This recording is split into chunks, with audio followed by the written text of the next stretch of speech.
Run the code online or download from codegive.com, link in the description below. Agent-based modeling, ABM, is a powerful simulation technique that models the interactions of individual agents within a system. This tutorial will guide you through creating a simple agent-based model using Python. We'll use the Mesa library, a Python library for ABM, to implement our model. Before we start, make sure to install the Mesa library. You can install it using pip.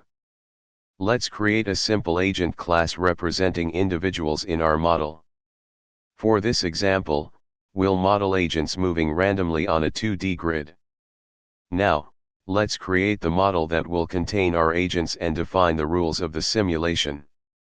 We can use the matplotlib library to visualize the model. Install it if you haven't already.